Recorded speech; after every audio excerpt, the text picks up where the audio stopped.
Seperti yang kita tahu, keadaan di Aceh dan juga Sumatera betul-betul chaos banget. Hujan ekstrim yang dipicu badai langka bikin 3 provinsi jadi kayak kolam renang raksasa. Korban jiwa hampir 1.000 orang dan ratusan ribu orang kehilangan tempat tinggalnya. Dan ini menjadi bencana terparah di Indonesia dalam beberapa tahun terakhir. Tapi di balik itu semua ada cerita survivor yang bikin bulu kuduk kita merinding.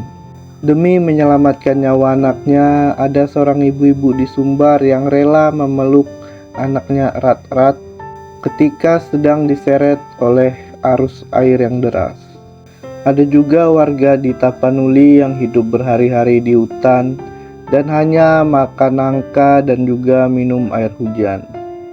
Hingga seorang guru di Aceh yang rela menempuh jalan sejauh 130 km ke arah Medan karena semuanya hancur dan dia butuh bantuan. Di balik semua cerita-cerita yang kita dengar dan juga angka statistik dari korban bencana di Sumatera dan Aceh ini, sebenarnya apa yang membuat bencana banjir ini menjadi sangat besar? Jadi ada siklon tropis Senyar di Selat Malaka yang bikin hujan lebat lebih naik level.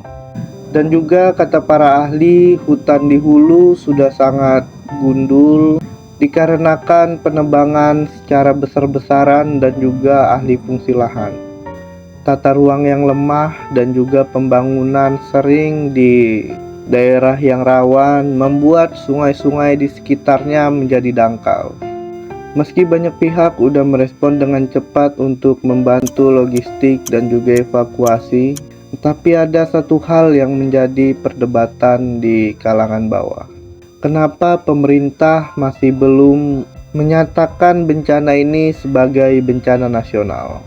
Meskipun alasannya sumber daya udah dikerahkan tanpa ada status formal itu, tetap aja masih banyak yang protes karena banyak yang menganggap dengan status itu perhatian dan juga bantuan dari internasional lebih gampang untuk masuk. Jadi bencana ini bukan hanya sekedar banjir. Ini adalah panggilan untuk kita semua supaya sadar pentingnya soal krisis iklim dan juga menjaga lingkungan. Bantuan masih sangat dibutuhkan di sana dan pastinya juga pemulihannya bakal lama banget. Dan buat kalian yang mau membantu, pastikan donasi kalian disalurkan melalui lembaga-lembaga yang terpercaya. Karena saat video ini dibuat saja udah ada beberapa oknum-oknum yang memanfaatkan bencana ini demi kepentingannya sendiri. Dan yang paling penting, jangan sampai kita lupa sama mereka-mereka yang masih berjuang di pengungsian. Jadi menurut kalian cukup gak sih respon yang diberikan untuk mereka? Setuju nggak kalau ini harus segera ditetapkan sebagai bencana nasional? Dan menurut kalian apa yang bisa kita lakukan untuk membantu jangka panjang selain donasi?